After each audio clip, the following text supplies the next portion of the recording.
Uhayyikum jami'an bitahiyyatil Islam, tahiyatan mubarakatan min indillah. Assalamualaikum warahmatullahi wabarakatuh. Ila hadrati sayyidina wa habibina wa syafi'ina Muhammadin sallallahu alaihi wasallam wa ila arwahi abaihi wa ikhwanihi minal anbiya'i wal mursalin salawatullahi wassalamuhu alaihi wa alaihim ajma'in wa ala ali kulli wassahabati wal qarabati wa tabi'in wa tabi'it tabi'in bi ihsanin ila yaumiddin wa ila arwahi walidina wa muallimina wa zawil hukuki alaina ajma'in wa khususan ila hadrati al-alim al-alamah al-syaikh Al-Imam An-Nawawi. Syai'un lillahi lahumul Fatihah.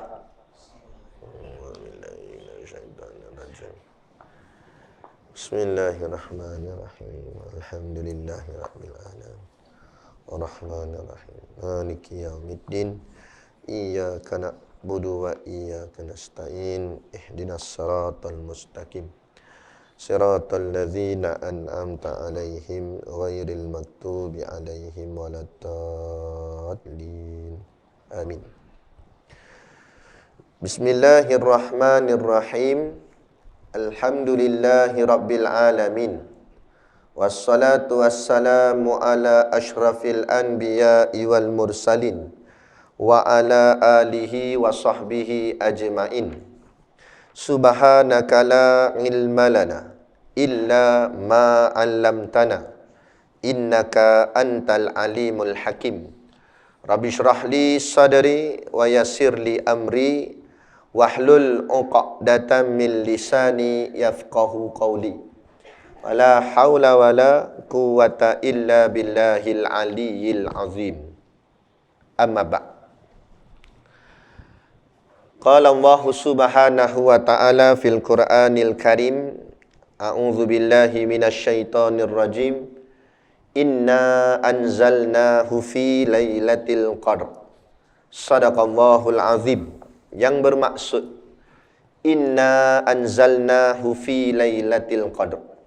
Sesungguhnya kami telah menurunkan, yakni kitab Al-Quran itu pada malam Al-Qadr, atau disebut sebagai Lailatul Qadri. Seperti mana disebut di dalam suratul Qadr ayat yang pertama. Dan juga berkata hukama menyebut bahawa kalamun qadimun la yumillu sama'uh tanazzahu an qaulin wa fi'lin wa niyyah, iaitu kalam yang sedia kala tiada jemu mendengarnya, suci daripada kata-kata, perbuatan dan niat sengaja. Pertama-tama sekali kita merafakkan setinggi-tinggi kesyukuran kehadраtillah subhanahu wa ta'ala yang dengan limpah dan kurnianya diizin oleh Allah subhanahu wa ta'ala kepada kita pada malam ini untuk sama-sama kita berada di dalam satu majlis ilmu, majlis yang juga disebut oleh baginda Nabi kita Nabi Muhammad sallallahu alaihi wasallam dengan panggilan Raudatul Jannah, yakni artinya taman-taman syurga. Maka besar harapan kita kalau di dunia lagi Allah sudah mengizinkan kita untuk berada dan berhimpun di dalam taman-taman syurga seperti mana majlis kita pada malam ini, maka harapan kita moga-moga seperti inilah juga Allah menghimpunkan kita di dalam syurganya nanti di hari akhirat kelak, insya-Allah. Amin ya rabbal alamin.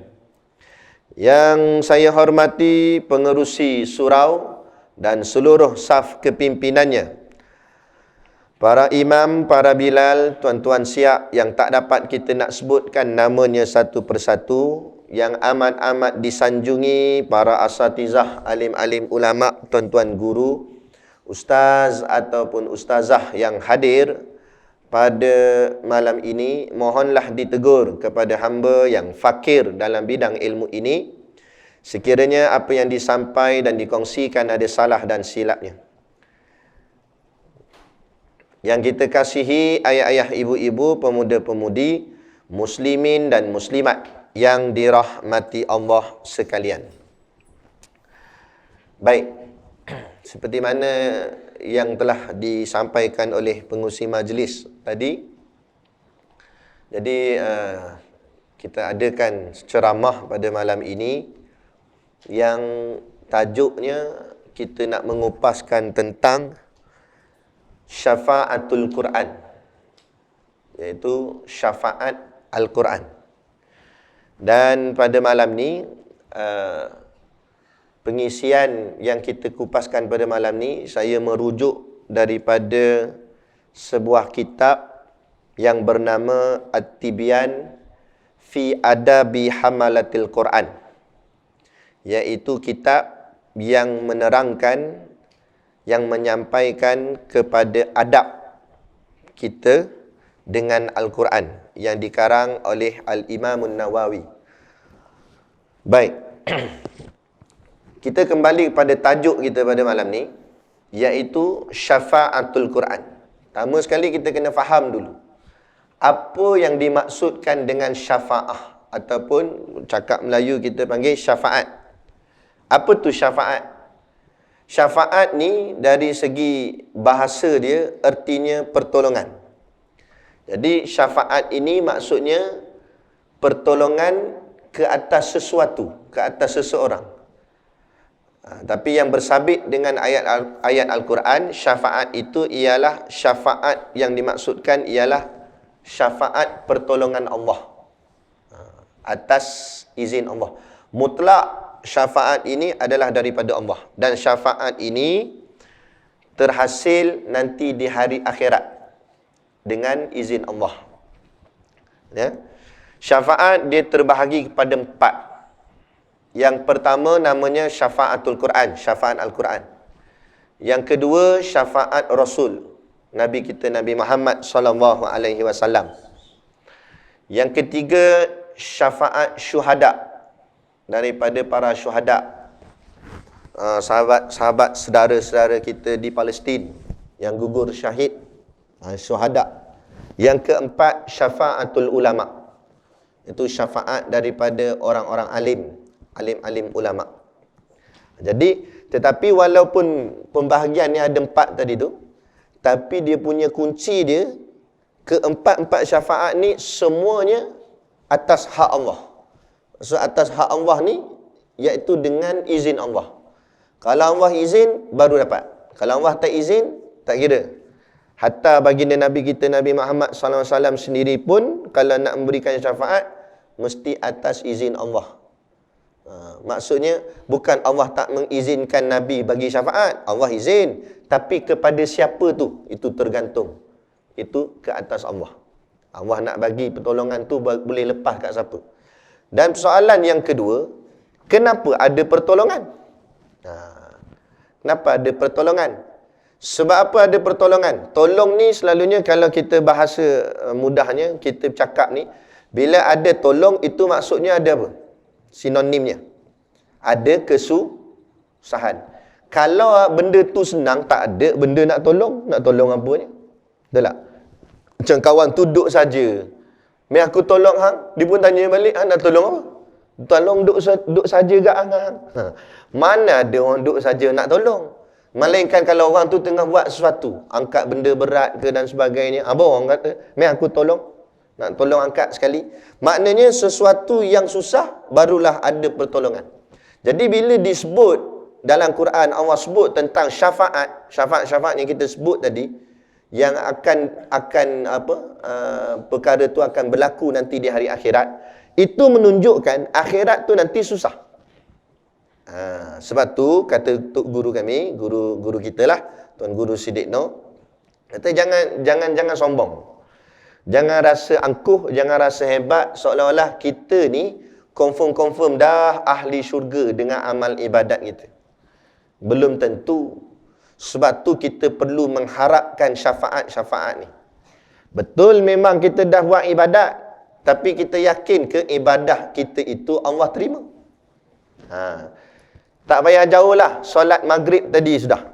Siapa yang ada dalam surau ni, dia yakin solat maghrib dia tadi confirm Allah terima. Cuba bangun, nak tengok muka. Ada? Tak ada. Termasuk saya sendiri pun. Tapi tak dapat tidak, kita buat je lah. Kan? Kita buat yang sebaik yang kita mampu. Kan? Kita buat bagi elok, baca elok-elok, rukunnya jaga elok-elok, syaratnya bagi elok-elok. Tapi Allah terima tak terima, kita tak tahu. Kan? Nak terima satu-satu ibadat, dia memerlukan kepada 3 ilmu. Untuk nak terima satu-satu ibadat. Kita ambil ibadat ringkas sudahlah. Solat sunat yang hanya 2 rakaat yang ringkas. Bacaan pun ringkas-ringkas saja. Solat sunat 2 rakaat, walaupun seringkas mana pun sekadar 2 rakaat, 3 tapisan dia kena lepas. Lepas 3 ni, barulah dikira solat tu, insya-Allah diterima Allah. Tapi kalau tak lepas 3 ni, hatta seringkas itu pun mardud, ditolak oleh Allah. Apatah lagi ibadah yang lebih besar. Padahal ibadah ringkas tu, apa dia 3 tapisan tu? Tapisan yang pertama tauhid, akidah. Semayang ni akidah kena betul dulu, iaitu akidah ahli sunnah wal jamaah. Kerana selain daripada ahli sunnah wal jamaah, ditolak. Kan? Jadi Syiah ke tak terpakai. Sebab tu istilah orang kata, alah tak apa, asal dia semayang sudah, tak betul. Perkataan tu tak boleh dipakai. Sebab apa? Kalau kira asal semayang, soalan saya mudah. Syiah semayang tak semayang? Syiah semayang. Kan? Tapi kalau ada orang kita tak semayang, lebih teruk pada Syiah ni. Sebab Syiah pun semayang. Tapi Syiah punya semayang Allah tak terima lah. Sebab apa? Sebab dia Syiah. Akidah dia tak betul. Akidah dia sesat.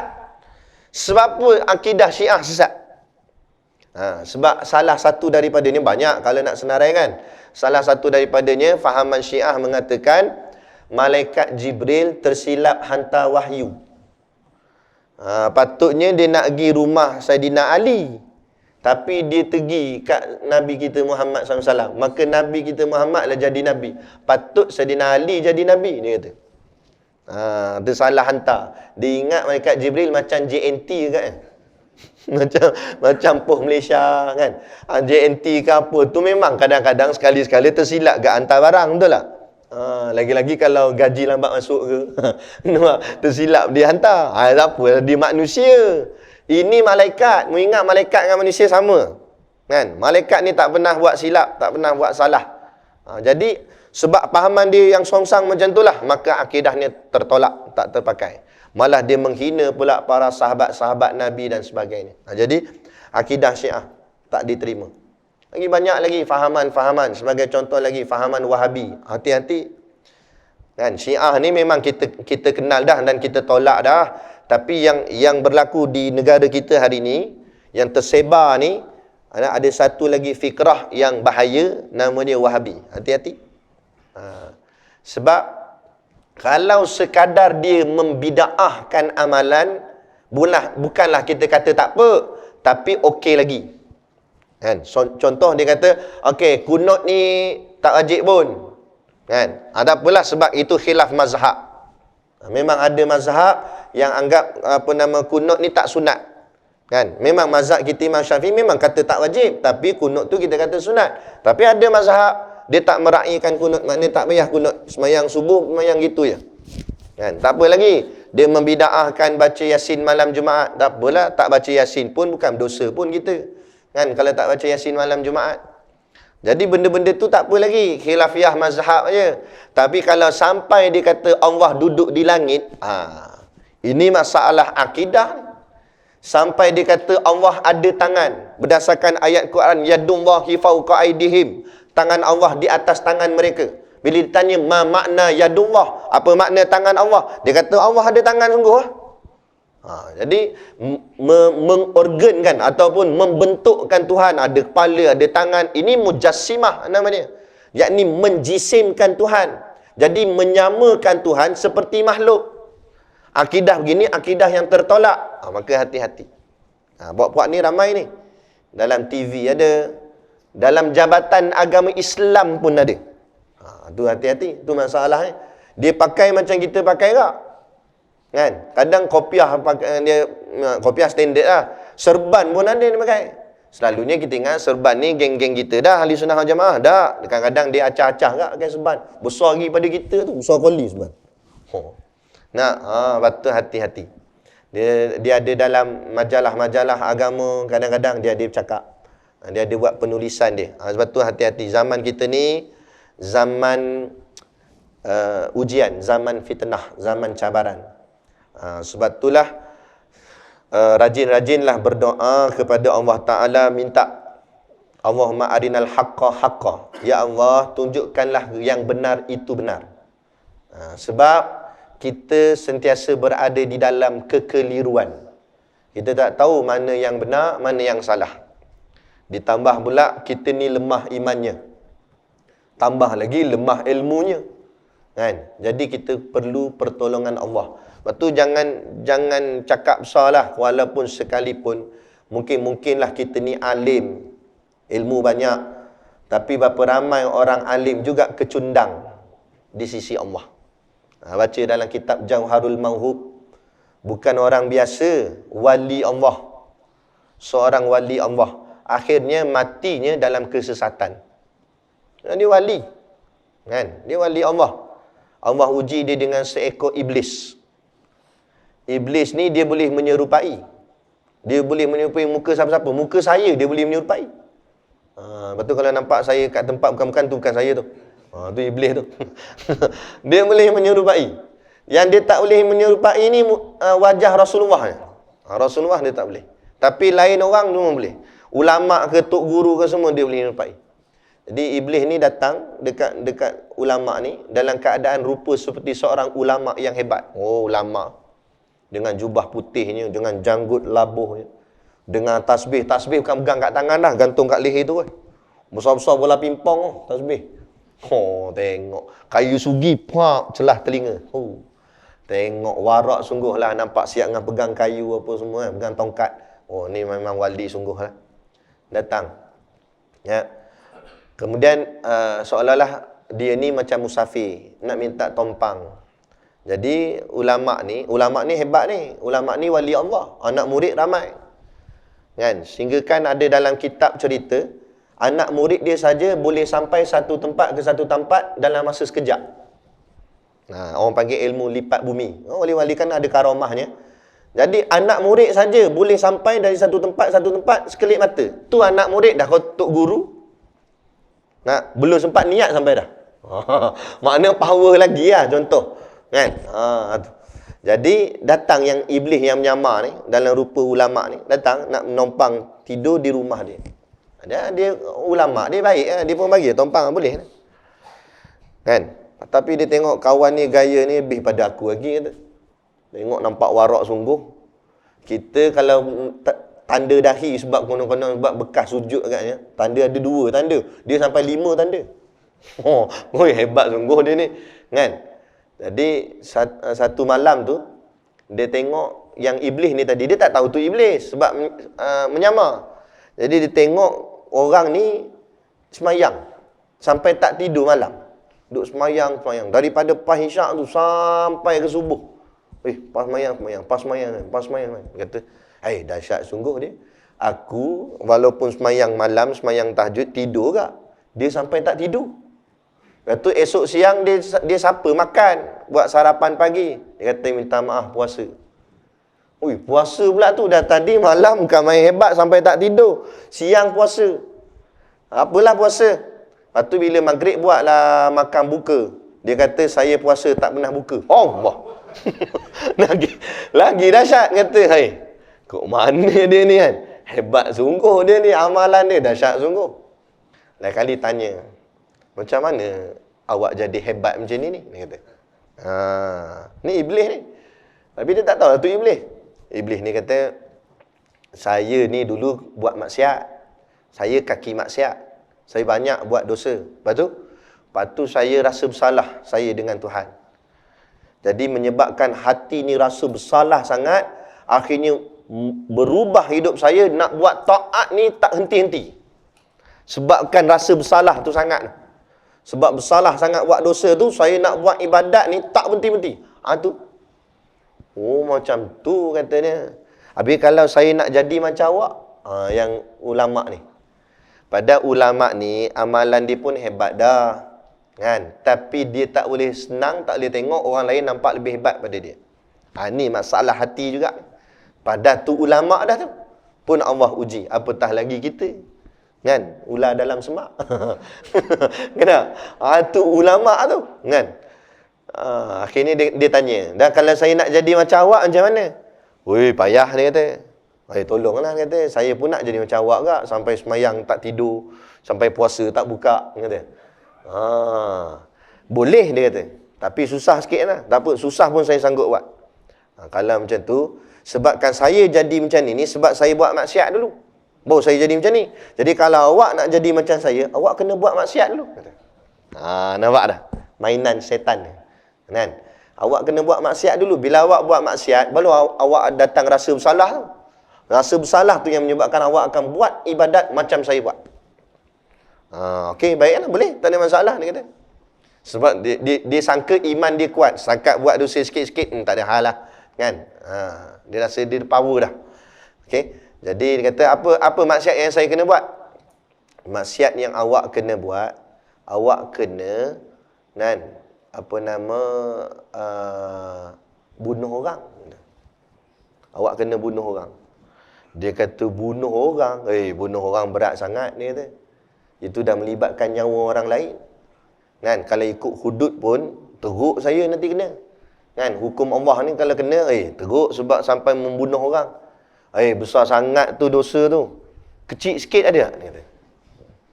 Awak ni itulah kata nak jadi macam saya, tapi nak diskaun pula. Okey, tak apalah. Kalau awak tak boleh bunuh orang, rogol perempuan. Awak tahu tak, saya ni ulama terkenal. Kan? Selalu masuk YouTube. Tu saya tambahlah. Dia kata, orang semua kenal saya. Kalau saya pergi buat zina, rogol orang, malu lah saya. Kan? Payah ni, berat sangat ni, sampai melibatkan maruah orang lain lah, apa semua ni. Tak salah sampai libat-libat orang lain. Yang dosa yang peribadi saya je. Saya je bersalah. Tak ada ke? Boleh buat macam tu? Kata si iblis ni gini lah. Ini yang terakhir. Kalau ni pun hang tolak kak, tak usah berangan lah nak jadi macam aku. Yang ni je can yang terakhir. Orang kawan ni sungguh-sungguh lah. Kata, macam ni. Dia pun kata, kamu minum arak. Dia pun fikir. Dia kata, minum arak tak apa. Sebab minum arak tak melibatkan orang lain. Dia bukan bunuh orang. Dia bukan berzina dengan orang. Dia seorang je. Yang mabuk dia seorang. Jadi, lagipun minum arak ni kacau kat akal je. Mana dia jadi mabuk. Mabuk pun berapa lama je. Papa sedar tu elok dah. Lepas tu tobat lah dengan Allah. Dia kata kalau minum arak boleh. Dia kata. Kalau minum arak boleh. Kalau macam tu minum arak lah. Dia kata. Nanti kamu akan jadi macam saya. Ulama ni pun pergi. Kan? Ambil satu tin kasbek. Minum, sedap pula dia kata. Dah kawan tak pernah minum. Sekali minum, layan ni dia kata. Lepas kasbek, Heineken pula. Dan sekali jenis stout. Yang terakhir, Taisong. Habis semua jenama arak, semua bantai kat dia. Berkolej-kolej minum dah jadi ketagih situ. Minum banyak pula, mabuk. Bila dah mabuk, dia nampak perempuan. Dah tempat minum arak kan dekat kelab malam macam tu kan, dekat pub. Dan kalau perempuan yang kerja dekat kelab malam, dekat pub, takkan pakai niqab. Takkan pakai tudung labuh. Kan? Mesti pakai seksi-seksi. Yang dia ni dah hilang kewarasan akal sebab dia dah mabuk. Tengok-tengok perempuan pula seksi depan mata. Padahal dia ni dulu ulama. Duduk di pondok-pondok mana ada orang dedah aurat macam tu. Kan? Tiba-tiba tengok perempuan seksi macam tu. Kelakian ni tetap ada. Ulama-ulama pun laki juga. Kan? Mestilah ada nafsunya tu. Tengok-tengok, tak tahan. Akhirnya dia pergi berzina dengan perempuan tu. Dia rogol perempuan tu. Rupanya perempuan ni isteri orang. Datang suami dia mungkin nak ambil bini dia buat balik kerja ke, tengok bini dia kena rogol dengan ulama ni. Dia kata, kau hajar betul, aku ingat hang ni ulama hebat apa semua. Kan, rupanya hang ni setan, hang gi rogol bini aku akan repot gini-gini. Dia takut kawan ni akan bagi tahu orang lain, akhirnya dia bunuh pula lelaki tu. Secara tak, apa orang cakap apa, kan mula-mula tadi dia tolak, tak nak dosa membunuh, tak nak dosa zina, tak nak. Tapi akhirnya ketiga-tiga dosa tu dia buat serentak dalam satu malam. Kan? Akhirnya dia ditangkap. Saat nak dihukum gantung, dia kena hukuman gantung. Kan? Dia dah lemah masa tu, dia dah kena tibai, kena rotan apa semua, kemudian nak dihukum bunuh dia ni. Datang setan ni tadi. Datang setan ni, bertukarlah penyamaran dia yang asal gaya ulama tadi, keluar habis. Serban-serban ni tercabut, keluar habis tanduk, keluar habis ekor apa semua. Rupa setan. Setan ni pun kata, gini lah. Ulama ni kata, tolong aku dalam susah ni. Ini last kali aku boleh tolong, dia kata. Kalau hang nak pekan pertolongan aku, mengaku aku adalah Tuhanmu. Akhirnya ulama ni kata, aku nak ngaku macam mana aku dah lemah ni. Cukup dengan kamu kelipkan mata sebagai tanda setuju. Dia pun kelip mata, malaikat maut cabut nyawa. Akhirnya, dia ni hidup sebagai seorang wali, tapi matinya mati kafir. Lagi sesat. Nampak? Sebab tu, siapa yang boleh bagi jaminan kat kita? Kalau ilmu kita banyak pun belum tentu. Amal kita banyak pun belum tentu. Yang boleh bagi jaminan hanya Allah. Sebab tu hati kita kena kuat berdamping dengan Allah. Persoalannya, macam mana nak rapat atau nak berdamping dengan Allah? Maka, sebab Allah kita tak nampak. Kita bukan boleh nampak Allah. Maka nak rapat dengan Allah macam mana? Maka rapatlah dengan ayat-ayat Allah. Mana ayat Allah? Al-Quran. Dalam Al-Quran kan dia ada banyak. Kita panggil dia apa? Surah. Ada berapa surah? Saja tanya, mana tahu kat sini lain ke 200 ke, dia jawab. 114 surah. Ejaan surah macam mana? Sin, waw, ra, ta. Bahasa Arab sebut surah, suratun. Tapi kalau cakap Melayu, sin, waw, su, ra, ta, rat. Surat. Surah tu surat lah. Surah tu surat lah. Tanda Allah sayang kat kita, Allah hantar sampai 114 surat. Macam orang zaman dulu, zaman lah canggih lah, pakai WhatsApp. Kan? Zaman dulu kalau bercinta, hantar surat. Pakai burung merpati. Betul tak burung tu? Salah hantar. Kan? Maknanya hantar utus surat, menyurat surat. Bagaimana adinda di sana? Tu zaman dulu. Zaman lah, awak buat apa? Hantar WhatsApp. Kan? Tu. Lagi banyak surat tu dia utus-mengutus, itu tandanya lagi kuatlah cinta dia. Betul tak? Lagi kerap dia ni hantar, dia ni balas, dia ni hantar, dia ni balas. Kadang sampai jadi album surat tu. Kan?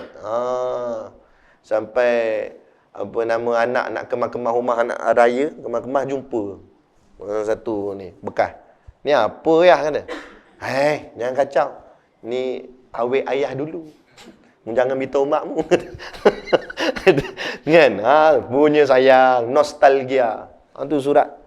Tanda cinta tu banyak surat dia akan utus-mengutus. Begitulah Allah. Allah sangat mencintai kita sampai 114 surat Allah utus kat kita. Tiba-tiba satu surat pun kita tak baca. Patut ke tak patut? Kalau Allah kata, kalau kamu tak mampu nak baca surat yang panjang, aku ada hantar kat surat yang pendek. Surat dia banyak. Ada yang panjang Allah buat, Al-Baqarah panjang sampai 286 ayat. Ada yang ringkas pendek. Kan? Surah penyelamat kita. Kalau jadi tok imam, baca-baca surah terlupa ayat. Apa surah penyelamat? Inna a'toina. Tu orang panggil surah penyelamat. Kan? Sangkut mana-mana, baca surah ni je lah senang. 3 ayat. Tu paling ringkas. Takkan tu pun tak boleh nak baca. Kan? Kemudian pula bila kita baca surat, biarlah faham. Kita bukan orang Arab, kita orang apa? Orang Tiong. Memanglah itu nama tempat. Kita orang Ajam nama dia. Ajam ni apa maksud? Ajam ni maknanya yang bukan Arab. Tak kira lah nama lah Melayu ke, Cina ke, India ke, tak kira siapa pun dia, kalau dia bukan Arab, namanya Ajam. Apa makna Ajam di situ? Dia tidak mahir dan tidak faham akan bahasa Arab. Maka dia perlu mentafsirkannya kepada bahasa yang dia faham. Maka sebab itulah terhasilnya tafsir-tafsir. Tafsir yang melibatkan bangsa kita. Lahirlah tafsir pimpinan Ar-Rahman, Syekh Abdullah Muhammad Basmih, pengarangnya. Adalah tafsir Nurul Ihsan. Sebab nak fahamkan apa ayat yang dibaca. Kan? Maka kita tadabbur, cek bacaan tu. Lagi-lagi bacaan-bacaan yang ada di dalam solat. Lama mana dah kita semayang? Kat 50 tahun, 60 tahun dah semayang.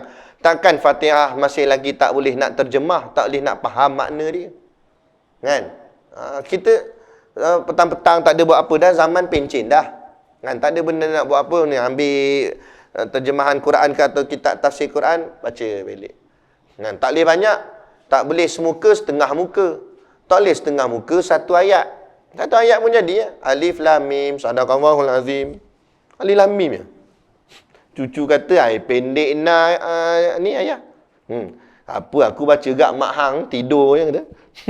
Ada kan? Tak apalah. Kurang-kurangnya ada gak kita cuba nak memahami apa yang Allah utus kat kita. Ni kita tak ambil peduli, buat tak kisah. Kan? Nak baca pun tak belajar cara nak baca. Bukan main boleh baca je. Dia ada hukum nak baca je tu. Ada ikhfa'nya, ada izharnya. Kan? Mana panjang, mana pendek. Ada tempat dengung, ada tempat tak dengung. Ni dia semua dengung. Kaki dengung. Habis semua ni. Ada kan? Tunggang terbalik tajwidnya. Belajarlah. Supaya dengan itulah Allah mengizinkan kita boleh dapat syafaat yang disebut sebagai syafaatul Quran tadi. Tadi balik kepada ibadah kita tadi. Yang pertama tauhid dulu tapisan dia. Akidah dulu. Betul akidah baru right yang pertama. Tapi tak lulus lagi. Baru tapis pertama. Iaitu akidah ahli sunnah wal jamaah. Asy'ariyah dan Maturidiyah. Kena mengajilah ilmu tauhid. Nak mengesahkan tauhid kita ni tauhid yang mana satu? Kan? Semua Syiah kata dia betul, Wahabi pun kata dia betul, Ayah Pin pun kata dia betul tak? Jadi mana akidah yang benar? Tu kita kena mengaji. Kena belajar. Pakai kitab, bukan belajar nonong-nonong.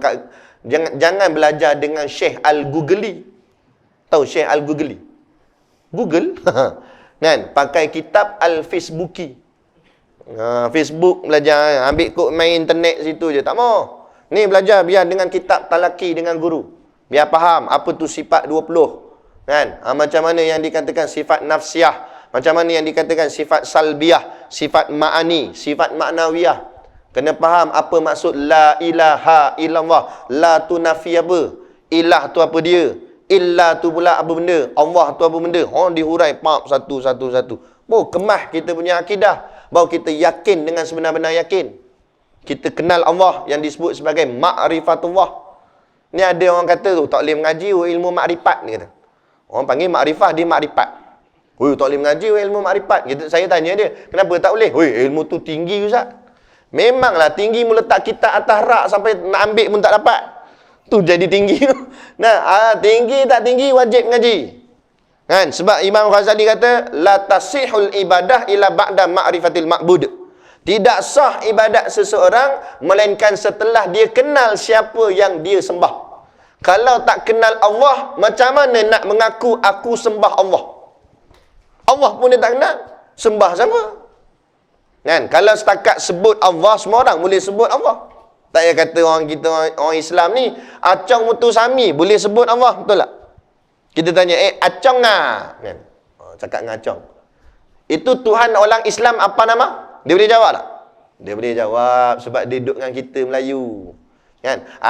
Itu Allah lah, dia kata. Cuma dia pelak sikit. Sebab dia tak ngaji Iqra. Kan? Lepas tu, kita tanya pula, Acong dia jual sayur. Gerai sebelah tu, Kan, jual daging, nama Mamat. Kita tanya Mamat pula, Mamat, Tuhan orang Islam nama apa? Aduh, hang ni, tu pun tanya, kata. Allah lah, Mamat jawab dengan penuh confident. Balik ke Acong tadi yang jual sayur. Acong itu Tuhan orang Islam itu Allah macam mana dia punya sifat? Kita tanya dia sifat Allah dekat Acong. Agak-agak Acong dia jawab. Acong jawab macam mana? Ayah, mana awak tahu? Itu lu tanya lu punya ustaz mah. Gitu. Awak taklah tahu. Dia kata dia tak tahu. Kan? Hang pi tanya ustaz hang lah, dia kata. Kan? Logik lah dia tak tahu sebab dia Acong. Dia kafir. Dia bukan Islam. Jadi logik lah dia tu tak tahu. Kalau dia tahu mesti dah jadi Islam. Kita tanya Mamat pula, yang jual daging sebelah tu. Mamat, ini Tuhan kita kan Allah namanya. Allah ni macam mana sifat? Kalau Mamat ni tak mengaji, agak-agak dia nak jawab macam mana? Kalau dia mengaji mungkin dia boleh jawab. Tapi kalau tak mengaji, tengok-tengok Mamat pun jawab, ayah. Mamat jawab. Mamat pun ayah juga macam Acong. Mana aku tahu, dia kata. Hang pergi tanya ustaz lah, tanya aku apa? Aku bukan ustaz, aku jual daging, dia kata. Jadi sama tak Mamat dengan Acong? Sama. Tukar nama, Mamat Cong, kata. Nampak? Jadi bila sama, bila Acong si kafir ni masuk neraka, Mamat gimana? Masuk neraka juga Sebab dia bukan kenal Tuhan pun. Sebab tu kita kena belajar untuk mengesahkan ibadah kita. Sebab tu kenal Allah. Sebab yang nak bagi syafaat pun Allah. Allah kita tak kenal. Logik ginilah kata guru kami. Mudah untuk orang awam nak boleh senang faham. Kan? Syurga, dan syurga kan ada mahligai apa semua. Macam mana kita nak masuk syurga kalau Tuan punya syurga kita tak kenal? Kita nak masuk rumah orang tu. Kan, kita nak datang rumah dia, nak masuk rumah dia. Tapi tuan rumah kita tak kenal. Macam mana nak boleh masuk? Yang nak bagi izin masuk dalam rumah nanti tuan rumah. Tapi tuan rumah kita tak kenal. Macam mana nak masuk? Tak boleh masuk Begitu juga. Nak masuk dalam syurga, tuan punya pada syurga tu, yang mencipta syurga tu, kan? Kita kena kenal. Tak kenal nak masuk macam mana? Mana layaknya situ? Tu akidah kena betul dulu. Okey, katalah kemas dah. Mengaji dah, akidah cantik. Baru syarat pertama baru lepas. Dan ibadah tu Allah terima belum? Belum lagi. Baru syarat pertama saja. Syarat kedua apa pula? Syarat yang kedua fiqhnya, ibadahnya. Tu mengaji ilmu fiqh pula, ilmu fiqah nama dia. Walaupun namanya sembahyang, sembahyang tu ada tata caranya, atau dalam istilah Arab dipanggil kaifiat. Kaifiah. Dia ada syaratnya, dia ada wajibnya. Syarat pula ada dua. Ada syarat wajib, ada syarat sah. Lepas tu ada rukun lagi. Tu. Kena tahu apa yang menyebabkan syarat wajib sembahyang. Ada 5. Apa syarat sah sembahyang? Ada 9. Apa rukun sembahyang? Ada 13. Kan? Dalam sembahyang tu ada yang wajib, ada yang sunat. Yang wajib dipanggil rukun. Yang sunat pula, sunat pecah 2 pula. Ada namanya sunat hai'ah. Ada namanya sunat abad. Orang kena mengaji, kena tahu beza. Kan? Yang ni apa, yang ni apa, yang ni apa. Baru sembahyang tu betul. Kalau sekadar sembahyang, tapi tak betul cara, buat apa? Macam mana? Itu yang Tok Imam terlupa tahiyat awal. Sembahyang Zuhur, Tok Imam terlupa. Ataupun sembahyang Isyak lagi lah. Tapi bukan, jangan doa yang jap lagi lah. Lagi lupa sungguh pula dia. Ni contoh aja. Kan? Terlupa tahiyat awal. Yelah sebab biasa elawan masuk cepat, tiba lambat lah masuk. Tu yang terlupa tu. Terlupa. Bangkit dah terus tu imam. Allahu Akbar. Makmum belakang perasan. Tahiyat awal tak ada kan? Jadi makmum belakang ni dah menggelabah ni. Ada yang bangun dah ikut tu imam. Dia pun tak faham apa-apa. Dia main ikut sebab dia pun layan kok mana tak tahu. Kan? Yang seorang ni dia pun teringat. Ni tahiyat awal tak ada ni. Subhanallah. Kan?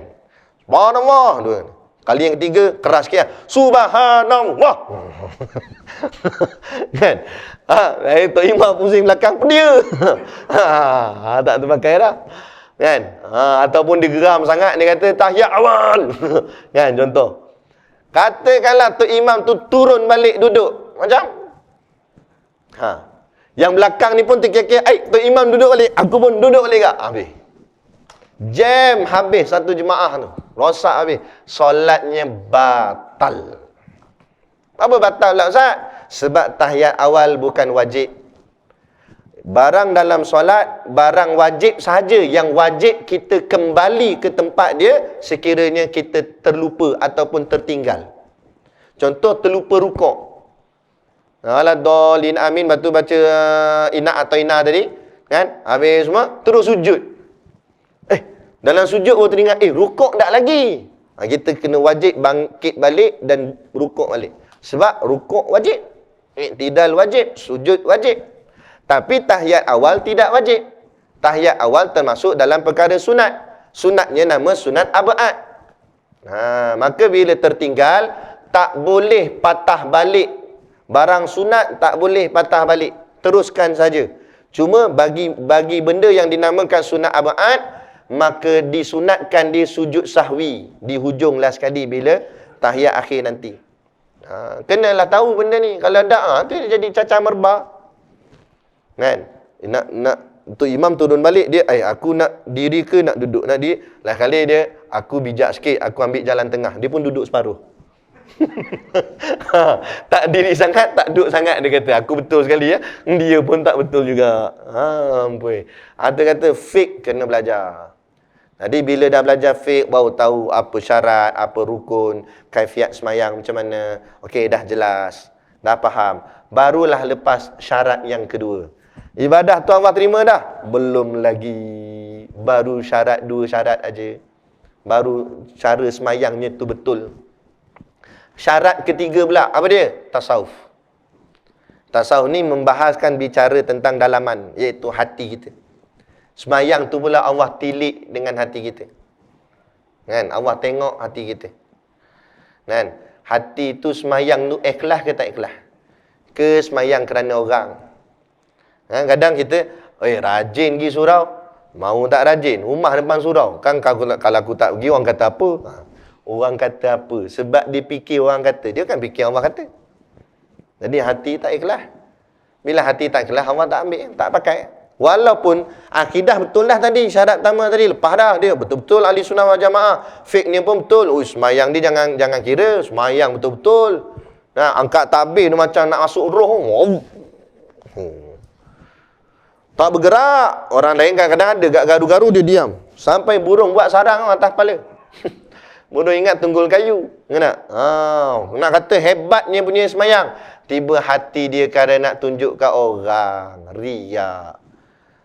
Mula baca slow ke. Sebab dia semayang. Semayang seorang. Tu dia dengar, dia mula semayang seorang je. Bismillahirrahmanirrahim. Baca pun laju je. Alhamdulillahirrabbilalamin. Ar-Rahmanirrahim. Tiba dengar sliding door orang buka. Gitu. Hai, ada orang.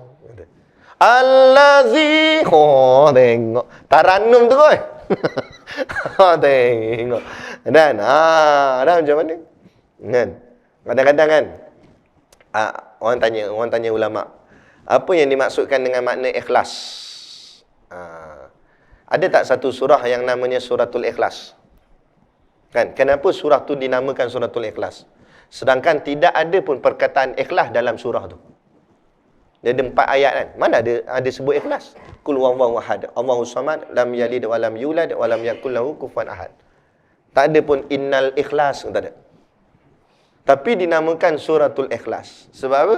Sebab Allah nak ajar kat kita yang dimaksudkan ikhlas itu seperti mana makna yang ada dalam 4 ayat. Tak payah kita nak hurai panjang sampai 4 lah. Saya ambil 1 sudah. Allah kata, Qul huwallahu ahad. Katakanlah wahai Muhammad, Tuhanku ialah Allah yang ahad, yang satu, yang esa. Maknanya, kamu buat apa pun untuk dia ni saja yang satu ni. Untuk Allah ni satu je. Bukan pada yang lain. Itulah makna ikhlas. Lepas tu kita baca dalam doa iftitah, inna salati wa nusuki wa mahyaya wa mati lillahi rabbil alamin. Sesungguhnya solatku, ibadatku, hidupku, matiku, tak ada lain. Hanya kerana Allah sekalian, Tuhan sekalian alam. Ini untuk dia je. Itu ikhlas. Itu makna ikhlas. Dan lagi nak mudah faham ni, untuk guru kami ajar kami apa makna ikhlas. Ikhlas ni diambil daripada perkataan khalas. Khalas tu maknanya selesai. Kan kalau kita pergi buat umrah ke apa kan, kita ziarah makam Nabi kan, tengok polis Arab dia kata, khalas, ya haj, khalas. Dia panggil ya haj. Orang Melayu kita, dia panggil aku haji, tu bawa balik nama haji. Betul. Belah sini je panggil haji. Belah orang negara lain tak ada sebut haji kita. Balik orang haji. Apa panggil haji? Dah, orang polis Arab panggil aku haji. Gitu. Ya haj, khalas dia kata. Khalas tu maknanya dah, selesai. Selesai. Apa makna selesai? Makna selesai benda yang dah pergi-pergi. Tak usah dikenang-kenang. Itu selesai. Tu makna khalas, selesai. Itulah ikhlas. Lepas tu Tok Guru kami kata, benda apa yang kita buat atas dunia ni, benda itulah paling ikhlas sekali kita buat. Walaupun tak disuruh ikhlas, memang kita ikhlas. Apa dia? Buang air. Lagi-lagi buang air besar. Ikhlas tak kita? Ikhlas lah. Kita kelepuk. Tak cakap banyak dah. Tak ada nak tengok dulu, nak tata, tak ada. Terus flash, serap gitu. Lepas tu lantak dia lah nak pergi mana. Ada kita fikir lagi pasal dia? Tak ada. Mana ada orang lepas-lepas membuang kan, keluar dari bilik air termenung. Tanya, awak hang? Dah aku risau, dia pergi mana? Tak usah fikir dah. Tak payah fikir. Tak payah fikir. Tu ikhlas namanya. Kita kadang dah tolong orang, ungkit balik. Tu tak ikhlas tu. Masa baik. Bukan orang lain. Kawan baik aku. Memang tak apa-apa. Aku belanja. Makan. Esok ada benda tak kena, salah faham. Pandai lah. Hang tak ingat tu semalam aku belanja hang roti canai 4 keping. Roti canai pun dia ungkit. Habis. Tu baru cerita sikit. Kalau yang lain-lain lagi kita ungkit macam-macam, habis. Kan? Tu masalah hati tadi tu. Tu semayang tadi tu. Semayang ni betul tak kerana Allah semata-mata ibadah. Bila hati tu betul-betul bulat kerana Allah, barulah tapisan ketiga ni lulus. Bila tiga-tiga ni lulus, barulah ibadah itu makbul, diterima Allah. Jadi senang ke susah? Kan? Tapi tak dapat tidak, kita kena buat juga. Jangan bagi alasan, dah halang susah, tak payahlah. Tak payah, neraka terus lah jawabnya. Kan? Buat jugalah. Kan? Tapi sebab tu dinamakan kita memerlukan syafaat. Sebab tu diajar oleh ulama, lepas habis kita semayang, antara bacaan yang digalakkan kita mula baca apa dia? Istighfar. Astaghfirullahalazim kita baca. Kan? Sebab apa? Tu kita kena rasakan dalam hati kita tu. Lepas semayang tu kita istighfar, jangan astaghfirullahalazim, tengok siling, tengok cicak bergaduh. Cicak berebut jawatan kata. Kan? Tak payahlah sibuk benda lain. Fokus. Astaghfirullahalazim, aku minta maaf. Minta maaf ke Allah. Sebab apa minta maaf? Takut ibadah aku buat tadi ada kurangnya. Dari segi tauhidnya, dari segi fiqahnya, dari segi tasawufnya. Minta maaf ke Allah. Moga-moga Allah maafkan kita. Itulah syafaat yang akan kita dapat nanti di hari akhirat.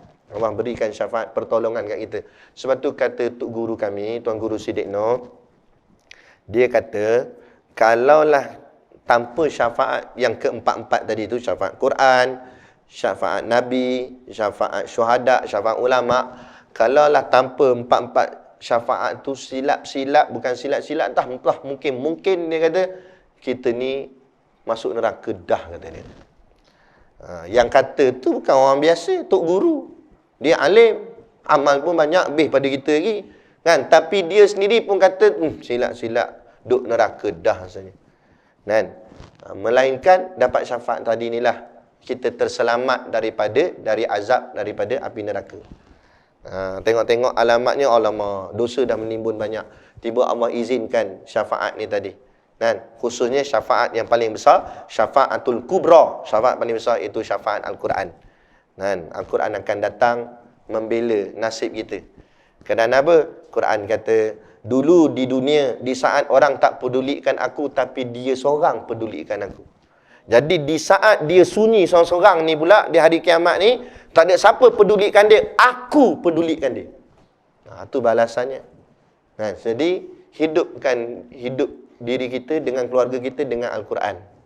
Tak ada masalah. Memanglah kita buat amalan, baca Yasin malam Jumaat dekat surau masjid. Tapi sekali-sekala, Kan kita pergi surau solat jemaah, tapi balik cepat-cepat kita buat pula baca Yasin kat rumah kita.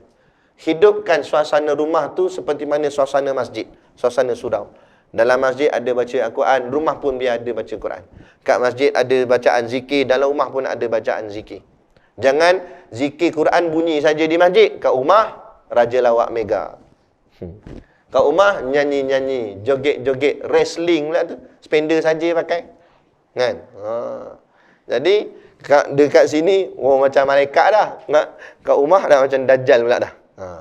Jadi kita bawa suasana tu, barulah rumah kita juga disinggah oleh para malaikatnya. Malaikat suka orang baca Quran. Bila siapa baca Quran, dia akan dekat dengan orang tu, sebab dia suka bacaan-bacaan Al-Quran tu. Jadi kita baca.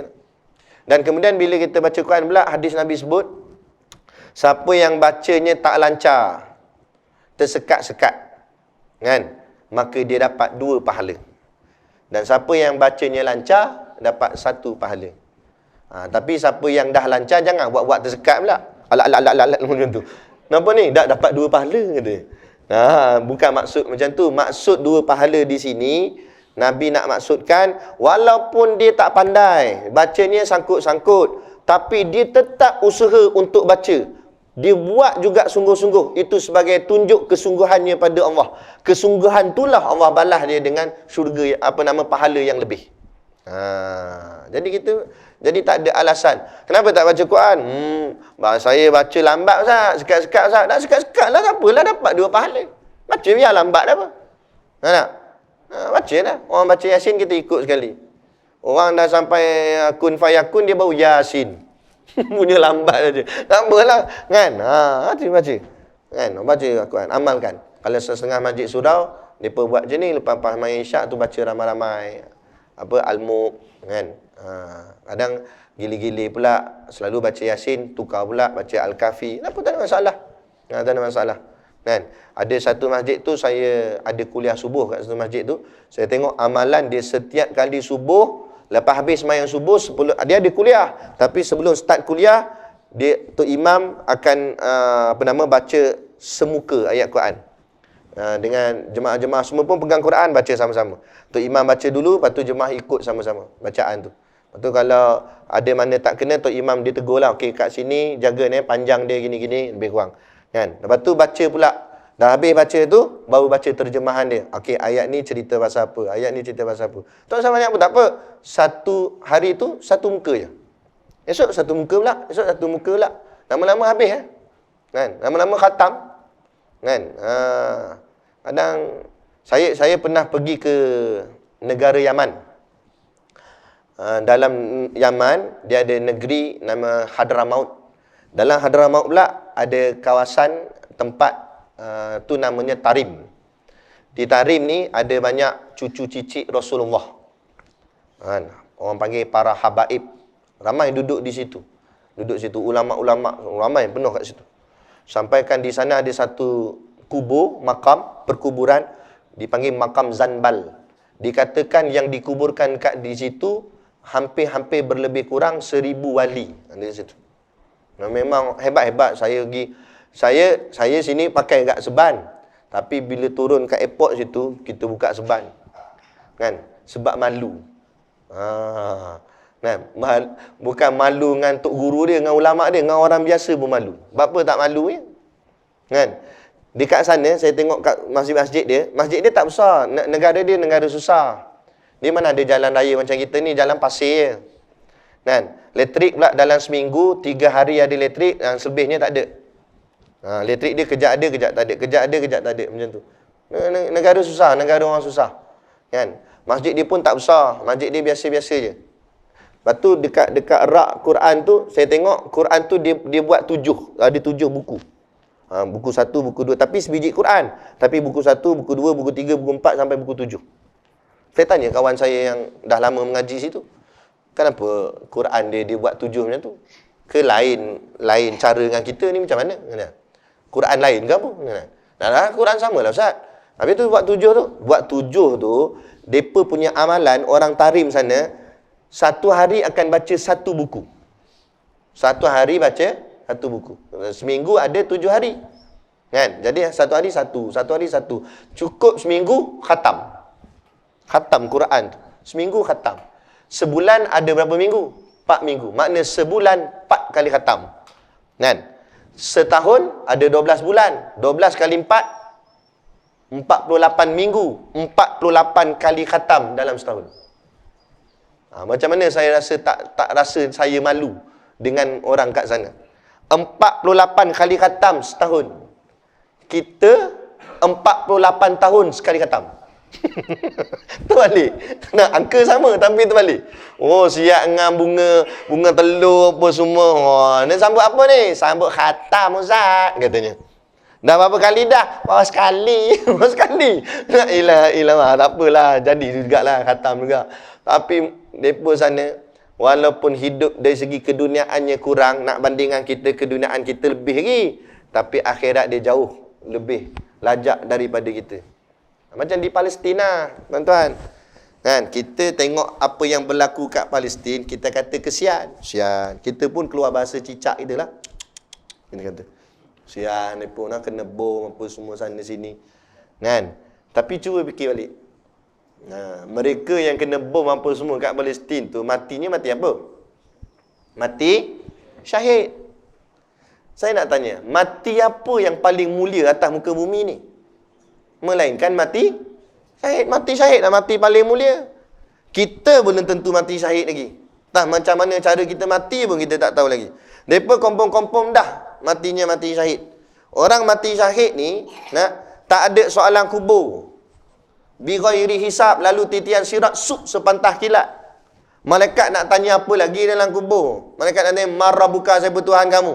Dia jawab balik, "Apa Tuhan apa lagi? Aku mati ni kerana Allah dah." Kata.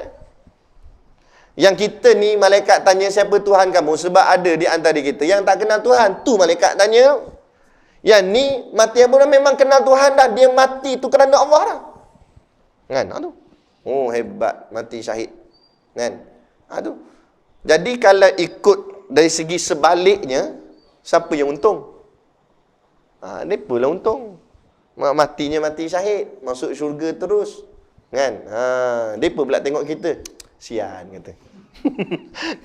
kena semayang dulu, kena ngaji dulu, kena ceramah dulu.